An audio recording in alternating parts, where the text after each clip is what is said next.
Welcome to episode 22 of the Take Two podcast, where today we just find out if Sam loves fun or if he hates K-pop Demon Hunters, the movie. I'm Kenny.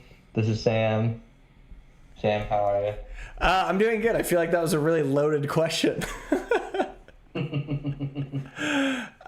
So Kenny felt like getting some revenge on me because I said you have to go watch this Netflix original film called Happy Gilmore 2. So then Kenny was like, you need to go watch this Netflix original film called K-pop Demon Hunters. Am I getting the title right, Kenny? K-pop Demon Hunters?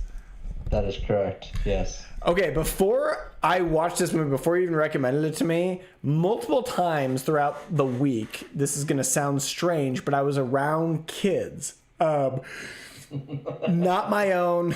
I didn't know the kids, but I just saw them at a park, and we were talking, anyway, it's hard to explain, and there was a DJ there, and it was at this big event, and the DJ was playing this song, and all the kids got into this little group, and they were like mosh pitting, and they were like 7 or 8 years old, and I was like, and they were all singing this song. They were all girls, and amazing. I was like, they came over, and I was like, oh, what song is that? They're like, that's K-pop Demon Hunters, and I was like, what? And then I saw it on Netflix, like, pop up the next day or something. I was like, when's the last time I checked? I don't remember Netflix coming out with, like, original musical kid movies that the songs were so popular from the movies that they were being, like, blasted at, like, events and stuff like that. Right. So when you told me to watch it, I was pretty shocked. Now, what you said was alarming. You said demon pop hunters, K-pop, you're obsessed with it, 8 out of 10. It's amazing. I was like, are you trolling me right now? Like, are you trying to get me to watch a bad movie because I made you watch Happy Gilmore 2, which was terrible? Or what's going on here? So that was my reaction going into the movie. And I watched it last night. And I got to say, I was very surprised at how good the movie was, how enjoyable it was. Yep, I thought it was really entertaining. I'm a very open-minded viewer. Like, you give me anything, book, movie, TV show, I will watch it. I don't have, like, whatever. I will try and adhere to what it was. The first few minutes, I was a little nervous. I was like, this is like just sensory overload. I was like, this is made for like teenagers. I was like, I don't know. But it was really funny. It was really snappy. What's your opinion about me, about Demon Baby Saja? That is a great question. That was the Demon Baby from the game show, I believe. I couldn't believe the hair that was going on with the K-pop boy bands. Like, it was absolutely wild. So I like Demon Baby Saja. Demon Baby Saja, I liked. Honestly, I thought the movie had good messaging. It wasn't woke. I thought it had some unique storytelling. A little spooky with the, like, stealing of souls, that whole thing. But overall, honestly, I thought it was really funny. Like, I thought the music was really catchy. Like, I was not expecting a lot. And I thought it was actually, like, pretty enjoyable. And I liked how the movie built. And so there you are, Kenny. You win.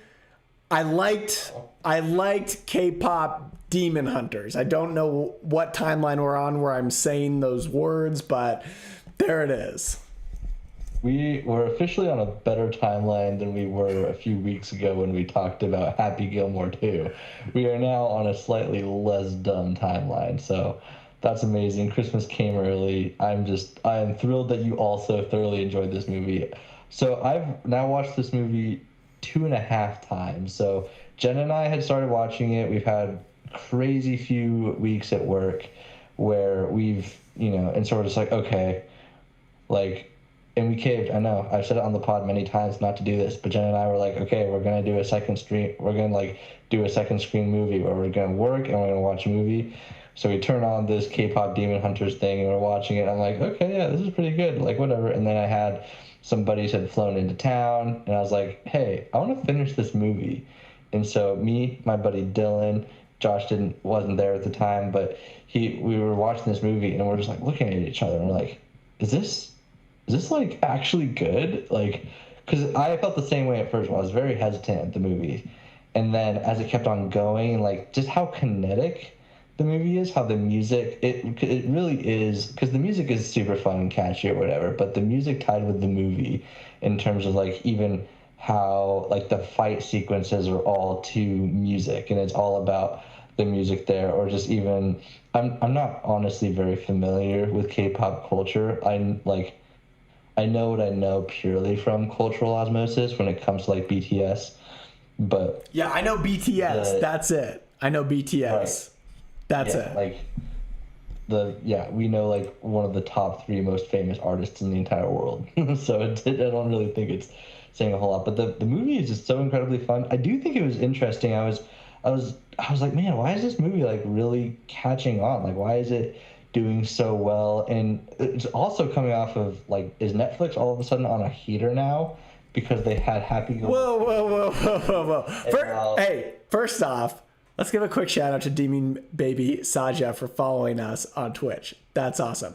Yeah. So thank you. First official follower. So we got to give Demon Baby Saja a shout out, even though it's like our 22nd episode. It's our first time streaming on Twitch. So thank you. Is Netflix on a heater? Happy Gilmore 2, Kenny, was an absolute nightmare. So, but it did draw crowds. So I'm talking about from like a crowd aspect. I'm not talking about it being good, because obviously like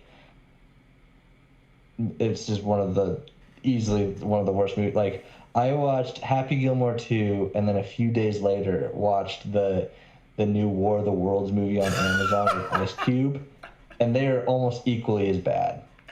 Surprisingly, War of the Worlds is worse than Happy Gilmore 2, but it's saying a lot.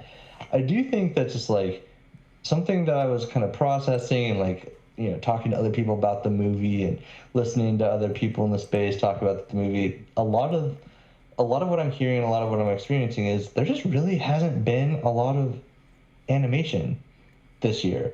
It's kind of interesting. There's been this, and there's been like Elio. I think that might be it, and Elio totally tanked. Elio, I just heard terrible things about. I heard it was a mess. I heard it was a disaster. I heard it was like the worst Pixar film ever made. So, yeah, absolute. I agree with like what you're saying. Just like it feels like a lot of effort went into this movie, actually. Like, and with a consistent like theme, like that mixed like traditional maybe Eastern values with like where K-pop has come to sort of where the world is going, and I thought it was really cool in that way. Yeah, I loved the aspect of the movie that I used to listen to a ton of podcasts about folklore, and like Korean and Southeast Asian folklore is just very fascinating to me, and how the story really is tying like that root of Korean folklore into like modern K-pop, and then also like having that kind of side storyline, plot line, or whatever, basically, of social media, and how it's like what you give your time in social media to is what you're giving your soul to. Wow, and just like even Bobby's their manager's thing, be like, oh, Bobby, don't worry about it, it's social media numbers, it's not the end of the world. And then he's like looking out, and all the demon hunters are just seeing this hellscape develop in front of them. It is the end of the world. Yeah, it is so incredible and interesting. I also think this is the first, I think that this is true, you'll have to correct me if there's another movie that we're more excited about. I would say this is the first movie I've seen this year that I'm like, wow, I'm really pumped for the sequel of this movie. Oh, okay. So I didn't know there was a sequel. I didn't know that was a thing. I was imagining a sequel. I was like, hey, I think the sequel is North Korea, and we get political, and we go up to North Korea, And and these people in North Korea are like slaves, and they don't even have souls. So now these people are trying to create souls for the North Koreans and take down Kim Jong-un. What do you think of that sequel? Are we on another Seth Rogen podcast right now? Like, we talking about the interview or? Yeah, basically. I really, because I don't know if I've seen anything confirmed, but just like the way the storyline is set up, like the different loose ends that you have, like obviously you have the storyline with, and we're just gonna go into full spoilers. I mean, this movie. I would assume Demon Baby Saja. I would assume Demon Baby Saja has seen the film, and so I think we're all right with that. Yeah, let's hit the spoilers. So, there's several loose ends in the movie that we have. One is more of the backstory with what's the main demon hunter's name? Rumi. With Rumi's parents, like one of them who was a demon slayer and one of them who was a demon. I think there's more backstory to be developed there and exactly how she ended up where she's at. I'm not necessarily looking for a prequel, but I think I'm looking for that to be a little more fleshed out. I also think that like Chinu's obviously coming back, right? Like he's not just gone. They're not just gonna like let that love story like come to an end. I don't know. I'll say this. I'm just going to push back for 2 seconds. I'm totally on board for a sequel. I could see this being a trilogy, in fact. But if it is a one-off movie, which there's no way it will be with how successful it's been, but what an epic way to end. Like what a tragic hero / villain. Like just going to throw that out there because there is the Marvel world, right, where it's like, no, you don't feel like anyone ever dies in Marvel, right? They're always like, oh, you died. We'll see you in the next one because we're going to find a way to bring you back. And so, like, you lose some of that, like, oomph, you know, but that hits home if he doesn't come back. No, it's true. Maybe the next story will be more about grief, and I think that would be interesting in and of itself, and talking about, like, the ghosts of your, you know, maybe we go from demons to ghosts and kind of processing the ghost thing. One of my buddies did also pitch a really interesting idea of like what if it kind of gets expanded to other cultures and how the other cultures also have demon hunters who fight like using their culture's music. You know, he was like, he was talking about like, you know, Romanian rap or something and how like the Romanians would fight their demons with that, or like I don't know if like the American version would be like Keith Urban going out and or Kanye West saving the world. Well, I don't feel like you're liking my ideas. You didn't like the North Korea invasion idea. You're not liking the Kanye West representing America idea. Are we gonna have Drake representing Canada? Do you think in this world that you're building? Yeah, probably. Demon Baby Saja, you should weigh in. I'm curious about who do you think should be who you should think should be representing the United States and Canada. I guess we haven't summarized the movie. Oh, okay. You want me to go ahead and summarize the movie? Okay, the summary of the movie is you got these 3 pop stars, and they've basically been selected. Think of them as the Cheetah Girls mixed with who are those other 3 people? The 3 female fighters from like the early 2000s. Do you know what I'm talking about? Powerpuff Girls. Okay, and the Powerpuff Girls I was thinking of entirely throughout this movie. But we'll just say this. Basically, they're these amazing K-pop singers, and when they sing, they bring... they're trying to cut off the demon world permanently, right? Because these demons come out and humans don't realize this, but they steal their souls. I know that sounds pretty crazy. It's kind of creepy. There's some creepy shots in the movie. They right on the line of like, wow, was that too far? But it was sweet. They and basically they have to protect these people in the meantime. They fight the demons with like their shurikens and their blades and everything like that.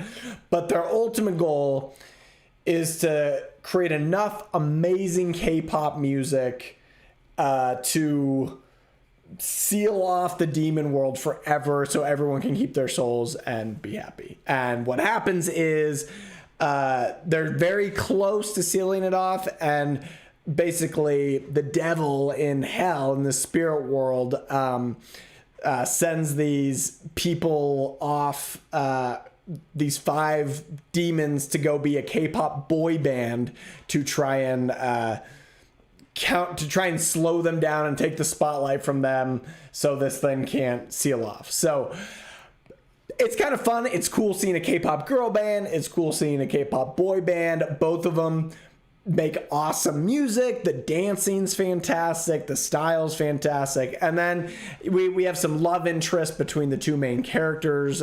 One from the boy band who's from hell, and then the girl band who's a half demon with some secrets in her back pocket. So that's kind of the plot. Yeah, it's very it's also very reminiscent of Pitch Perfect in a way, because you have like the battle of the bands, you have boy versus girl in that way. I also it was interesting because, again, I don't know that much about K-pop, but I feel like this movie is showing you 2 types of versions of K-pop. You like the K-pop that's kind of like a little more techno and like I don't know, edgy maybe. Like I feel like Huntrix is very much like a rah like battle anthem sort of band, and then you have like the Saja Boys, who are just, you know, soda pop, the kind of what you think more about when you're thinking about like the pop music, like the fun, energetic pop music, but then also how it all ties into like. I just think about that movie and, like, you know, when they're all doing their dancing with their shoulders, I was like, I'm there with them. I'm like doing this and just jamming along. It's a good time. Yeah, I wasn't standing up and dancing, but I did when I was 10 and I was watching High School Musical. So I can understand. I hope I can get there and I can do the K-pop dances as well. I did, overall, like, you know, it's, it doesn't overstay its welcome. It's like a tight, like, hour and a half or so. And it's just really enjoyable. All the characters have a lot of personality. It keeps with the humor the whole way through while also balancing some seriousness. And here's what's craziest to me is I was like, okay, I remember hearing, I think one or two of these songs at that event I was at. Okay. So I went on to Spotify afterwards. Literally 5 songs from that movie, which there's only, I don't know, 5, 6, 7 songs from the movie. But like the top 5 songs from that album are like, we are talking, these songs have anywhere from like 200 to 300 million listens on Spotify. Like that is an absurd number. Like that is crazy. And I just like can't even believe it. So like I can't believe how much of a phenomenon this movie is. And honestly, like, props to Netflix for not like completely screwing this up, to be honest. Right. Yeah, it is an original animated family, like, okay, so the name is K-pop Demon Hunters, but I would still say that this is a family movie. Am I wrong in saying, like, I'm pretty, like, I don't know what age you'd be. I watched Lord of the Rings at a very young age, so I'm like really bad at judging these sorts of things. But like, I'd imagine you'd allow an 8-year-old to watch this movie. Yeah, it is. It is a family movie, and I would say, and I know this sounds weird, but like obviously it's aimed towards girls. Like this is not a movie that, like, if I were like an 8-year-old or a 10-year-old, I'd be like, no, I'm not watching that. That's for girls. However, as an adult, like, you can see the girls being lead characters and completely appreciate the film and not think in that manner.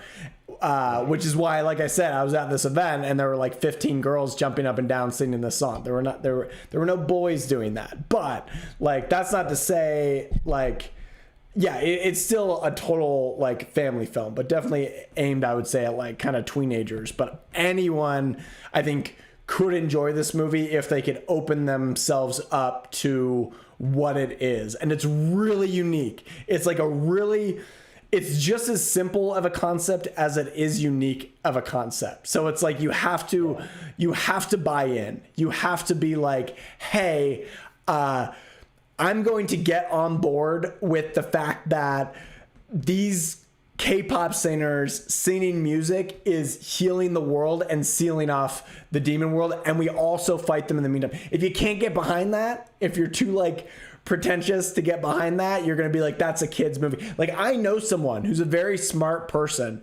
By the way, thank you, TQ6RB, for the follow. Thank you so much. I don't know if our alerts are up. I don't know if our alerts are working. It's our first live stream, but just wanted to say thank you. Anyways, but I know someone who's very intelligent. He's a smart film watcher, and he won't watch anything animated. He refuses to watch anything. And I know multiple people like that. And they say, like, no, I'm an adult. Like, I don't have time for kids movies. And I'm like, right. Some of these kids movies have some like awesome, serious, like fun themes for adults as well. So yeah, I would say that's a long answer to say yes. I still think it's a family movie. I think it's maybe aimed at like teenager girls, but anyone could and should enjoy this movie. Right. Well, to that point, to the haters out there who say, I don't have time for kids' movies, let me quote the brilliant sage C.S. Lewis, who said about children's novels, because at the time that he was writing his famed Chronicles of Narnia books, right, there was a lot of conversations about, like, why are we writing these books for children? Shouldn't we be writing, like, educational books? Shouldn't we have a bunch of little Einsteins running around? And he said, and I quote, no book is really worth reading at the age of 10, which is not equally and often more worth reading at the age of 50 and beyond. So keep that in mind when you're saying, I don't have time for children's movies, because guess what? Children's movies or children's stories don't, this is another quote, don't know who it's by, but they don't tell us that dragons are real, but they do tell us that dragons can be defeated. And that's really important. So I'll get off of my philosophical high horse here, but people who say they don't have time for children's movies might consider re-examining that stance. I do have a few questions, though, for you, Sam. Okay. The first question is, we've kind of... Wait, before you go on, I want to hit you with a C.S. Lewis quote, one of my favorite C.S. Lewis quotes. That is a better version. I'm Googling these right now. No, it's a better version of your quote, okay? All right? Okay. By C.S. Lewis.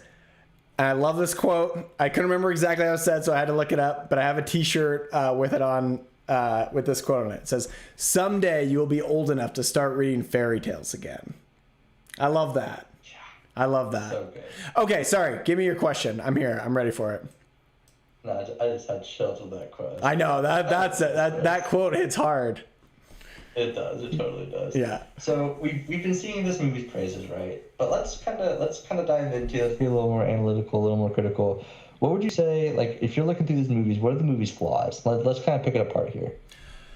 The movie's flaws, I would say, is we don't get physical resolve on a few of the side characters and their issues. They express them verbally, but we don't get like a full, like, we don't see who's the bratty one. I'll just call her Buttercup, right? Because these are the Powderpuff Girls, and it's Bubbles. Obviously, it's Blossoms is the lead girl, and then you have Buttercup. Buttercup, I know it's terrible. I'm not using their real name, but she's estranged from her family, right? We don't see that. We see her accepting that she has differences and hurt in her past, and she moves forward. But yeah, we don't get to see that fully on display. I found one scene slightly strange. I thought they were gonna go a little longer with it, because I thought it was clever when they're going to fight the K-pop boys, and there's a Korean game show going on, and they're like, oh,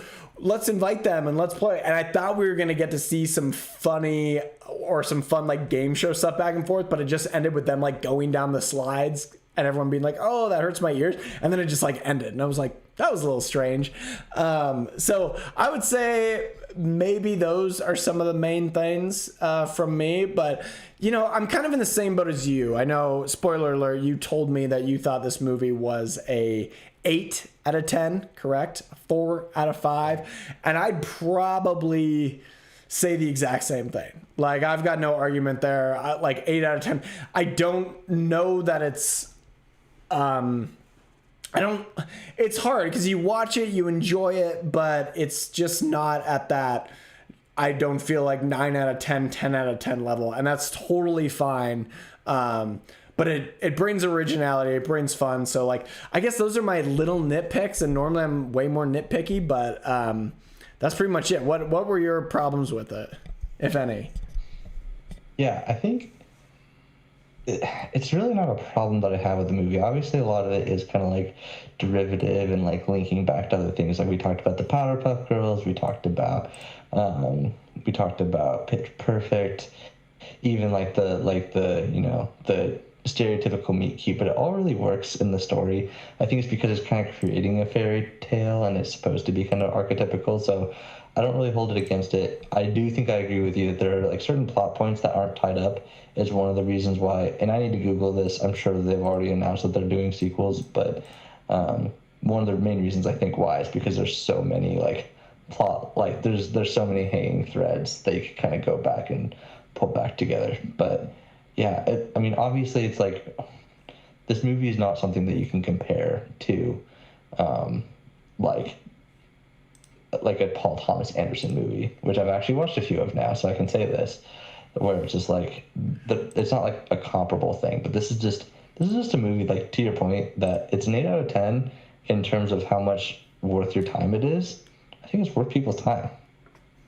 Yeah, I agree. I think it's like maybe a movie you don't want to miss. It is kind of blown up into a culture phenomenon, so it's totally worth watching if you haven't seen it. And I would challenge, like, if you're just an adult and you want to watch it, like, totally watch it. It's totally worth watching.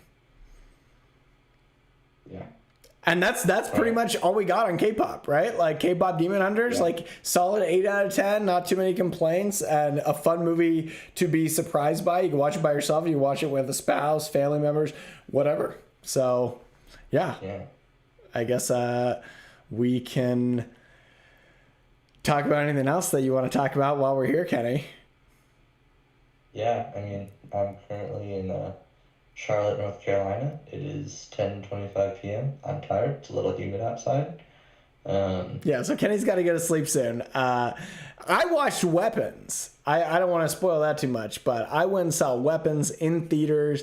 It was $15 for one ticket, so that's where we're at in this economy. I'm paying $15 for a single movie ticket. Funny situation. I just didn't know exactly about all that, but that was crazy. That's what we're doing nowadays. But that was really good. So hopefully Kenny gets around to seeing that. Hopefully sooner than later I will get around to seeing Superman and the Flab 4, and we can. If Kenny sees that and I see those two movies, I feel like they're gonna happen around the same time. We're gonna have like a stream of like movies and movie reviews coming out about those. So yeah, that'll be fun. But all right, well, we'll wrap up the stream here, and thank you guys for watching. Remember to follow, sub, like, and it was good to be back on. It's been too long, and hopefully we'll get back on a consistent schedule soon. Yeah. And remember, happy fans, happy Han Moon.